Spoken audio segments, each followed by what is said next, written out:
Psychologists have read it. What's the most interesting mental disorder you've encountered? 1. I'm a nurse, and in the electronic medical record we use, walking corpse syndrome is always at the top of the diagnosis choice list. Apparently it's when you're convinced that you're dead.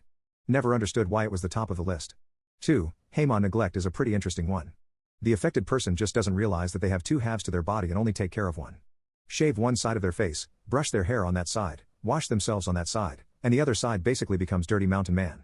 3. Medical doctor here neurologist. Capgras delusion. The patient is convinced that a family member has been replaced by an imposter who is completely identical. For example, the patient will tell you the person sitting across from them looks exactly like their spouse, sounds exactly like their spouse, has all the memories of their spouse, but that's not actually my spouse.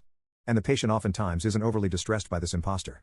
In 20 years, I've only seen the condition twice. 4. A psychologist here. Not someone I worked with, but I did observe someone with alien hand syndrome. The patient's left hand would stroke her hair and pat her face, but was not under her control. Each episode would last for about 20 minutes. Turned out the cause was a tumor. Amazingly, it didn't seem to cause her any distress. 5. Medical doctor working in an inpatient psychiatric facility.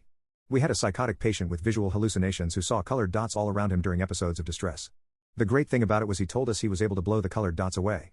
We encouraged him to do it as it seemed to greatly reduce anxiety. 6. I once worked with a guy whose voices were positive, like a cheer squad. So instead of "you're useless, no one likes you," his voices said, "You look amazing today. People think you're charming and funny." It wasn't great, though. He has enough insight to understand that they were as much a hallucination as if they were giving negative messages, and he felt this crushing, overwhelming pressure that he couldn't live up to the incredibly high standards of his voices. It was quite crippling for him really, as much as, if not more so than if the voices were negative or even benign. 7. Pain conversion disorder. I had an ex-girlfriend that was in a wheelchair, but her parents and doctor said she could walk, but her legs won't let her.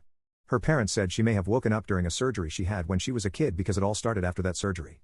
She even went to physical therapy for it for years. And she might still do that, I don't know. But she could move around without the chair, kind of. But she couldn't walk, so it was almost a disability, but not fully. Very confusing. She was supermodel hot though, and the coolest girl I ever dated.